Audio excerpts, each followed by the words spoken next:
Yeah, this is dedicated to fathers.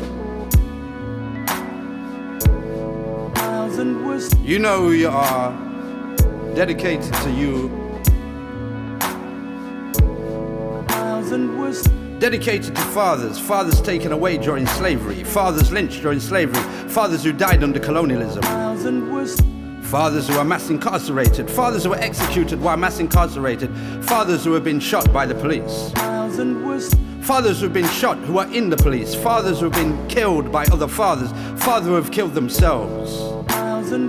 Fathers who are denied access to their children. Fathers who don't want access to their children. Fathers who kill their children. Fathers who don't know their children. Fathers who have abandoned their children. Fathers who have been abandoned by their children. Fathers who are absent but present in the lives of other children. Fathers who are there but emotionally unavailable to their children.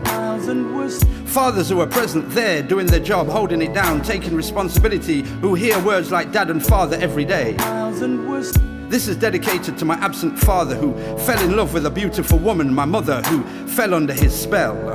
And then society stepped in and said a black man from Jamaica and a white woman from Wales falling in love was unacceptable in the 50s. Much the same as couples who fell in love during slavery and apartheid or any other period in history that banned black love. I lived in the 6 houses before the age of 2 when I heard the words no dogs, no Irish, no colours over and over again.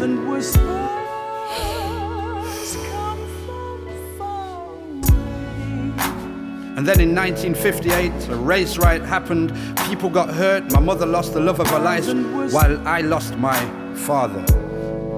I lost my father. I then went on to be bullied, tormented, ridiculed and stigmatized at school because I had no father. And from childhood to adulthood to manhood to fatherhood and to grandfatherhood, there was no navigation system in my life. And the pattern of father absent repeats itself like karma, and like a yo-yo, the orphaned go up and down. So this is to you, my father, a man of flesh and bones, intellect and knowledge, culture and history. If only you'd been there. This is dedicated to you.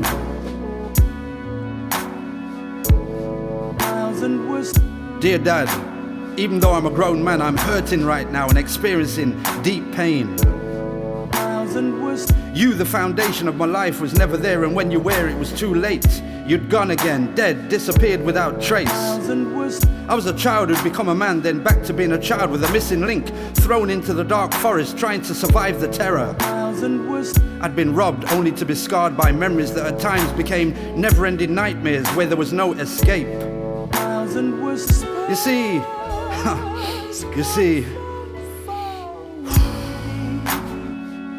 yeah, this is hard. I've done well externally, but internally I'm still messed up, and at times I'm like a damaged parcel, no return to the sender. This time, I had a fear of getting close to those I loved, scared of intimacy in case I got rejected, frightened of keeping good people in my life. And more importantly, I felt incomplete because half of me was missing, gone, lost in action, absent without leave. I felt that I deleted you off the hard drive of my life, you, my father. You see, I'd been rejected based on my complexion, my physical size, my background, for being clever, and for not having a father, for not having a father in my life. You see, I'd always felt like an outsider, not belonging to the club of those who had their father around them. And you know something, Dad, that really hurt? We met when I was 32, and to this day I still try to cover up my pain with fancy words and denial because of insecurity and fear, Dad. I can't curse you for the absence, but you never came to my school, you never looked at my homework, you never watched me play sports, bought me a birthday card or taught me. You never, Dad, you never taught me how to ride a bike. Cause you weren't there, Dad, you just weren't there. There was nothing, just a void, a dark hole, emptiness where I'd been swallowed up by a tidal wave of pain and an avalanche of loss. An avalanche of loss. I remember meeting my family in Jamaica for the first time, when it was like climbing a big mountain and finding gold at the end of the rainbow. Little did I know that a couple of days later I would be hearing your voice for the last time, as I heard you'd gone to bed and died peacefully. I remember vividly returning to England to learn you were cremated, ashes to ashes, dust to dust. Still haven't seen where you were scattered, Dad. And Dad, every day I grieve inside and still struggle to get over your death. And for years I asked my mum about you and she would be evasive, which would result in a big argument to the point where we disliked each other. And you know, I never let mum's pain stop me from keeping you alive in my heart, and always gave you the benefit of the doubt, which I now know was wrong, as you took a piece of all of us with you, which still lingers to this day. Now she's gone and I'm an orphan. And outwardly I was like a walnut, but inside I felt like a jelly coconut that has been eaten, where the empty shell was then cast to one side.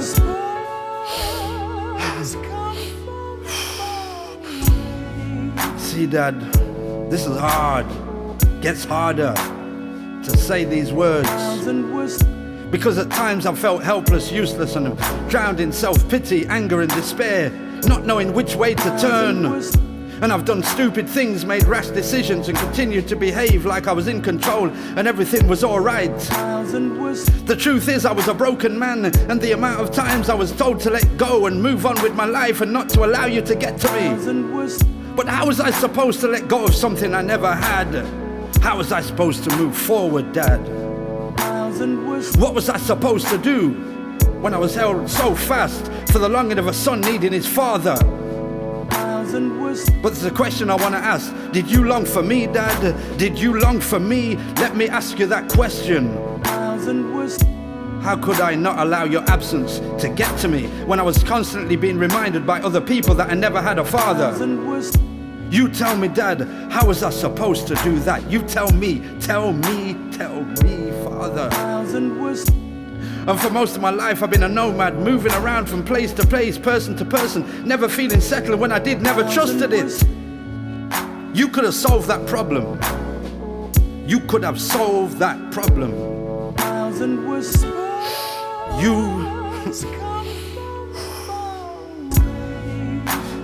You could have gave me the security of knowing I always had a place to stay in times of trouble. I always wanted to hear the voice on the end of the phone, but I never did because you weren't there, Dad. And you know what's upsetting? We could have done things together, shared experiences. If you'd only made one big decision in your life to have me, your son, in your life. But you didn't. You see, you took that right away from me. Yes, my right, as you were obligated to me as I was your son, as you signed up to being my dad. We could have taken pictures together, shared rare moments, talked about life together, shown me things I didn't know. We could have grown old together. Yes, we could have grown old together. And you could have shown me things I didn't know. See, I don't hate you, Dad. I've never hated you, but I've been hurt. And I'm trying my hardest to deal with what you meant to me. And I've travelled and I've been on many journeys, but none greater than the journey I'm facing right now. It's taken me to places I didn't know existed. So I sit and listen to friends talking about their fathers, secretly longing to be in their shoes and share my own experiences about you. However, I have no stories, no experiences, no memories, no celebrations, and no relationship with you. You see, Dad, let me tell you something, because right now I'm feeling this. See, it was never just about me, Dad. You didn't just leave me, you left my mum. Yeah, remember that woman you fell in love with? My mum. And in spite of her resistance and resilience in her quiet moments, she shed enough tears like I did. My mum was a woman who you missed out on. You see, bringing up a troubled child like me was never easy for her, but yet she deserves the highest honors. It was her, not you, that brought me to manhood. Yes, it was her that brought me to manhood. But you never understood. And like a warrior, she persevered and never gave up, never let me down. A load that you should have shared and carried, Dad. But today, you're forgiven. Yeah, today, Dad. I took that decision. Today, you're forgiven. As I have now officially let you go, you can see, Dad, I can now be open and honest with my feelings as a big man. I can even call you dad, although you didn't earn that title. See, because this is no longer about you, this is about me. And for the record, you are now a grandfather and a great-grandfather. You see, this bird with a broken wing can now fly. Yeah, I can fly, Dad. Flying like an eagle in the sky.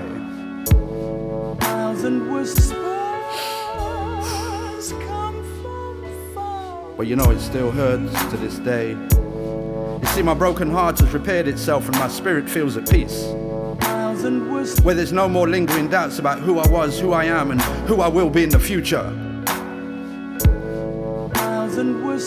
But right now I need to send a message to the brothers in the community. To mans in jail, to mans who are thinking of taking their own life, to the young brothers who are getting wild, to new fathers, fathers yet to be, fathers who are thinking about becoming fathers. Remember these few words. Children need their fathers to be there, constant present, to provide love and support whilst helping them navigate the difficulties of life. Children need to know that fatherhood is more than just presents at Christmas, the occasional birthday card, or a trip to the cinema. And for me, it's time for some self-reflection, self-forgiveness, atonement and redemption. It's time for me to let go of my past mistakes and pray for a brighter day and to see the light through the dark. I want to say to my children, sorry for the things I haven't said, haven't done, didn't know, or never even heard. To my grandchildren, I want to say that life is never easy, full of bumps and bruises, and you have a father regardless of who they are. And to my mother, did you hear me, Dad? To my mother, the woman you left, understand, this is to my mother. Mom, I want to ask you for forgiveness today, as sometimes my anger got in the way as I blame you for what my father never did. So I'm sorry. I ask for forgiveness. To my stepfather, I want to apologize. Difficult as you were, I never really gave you a chance because you weren't my dad. So to my stepfather, again I want to say sorry and I apologize. To the love of my life who has repaired my damaged soul, I want to thank you with all my heart for making this fractured life complete again. And I want to say to someone I never met, never saw, but I've always lived with, that's lingered in my heart for all my life.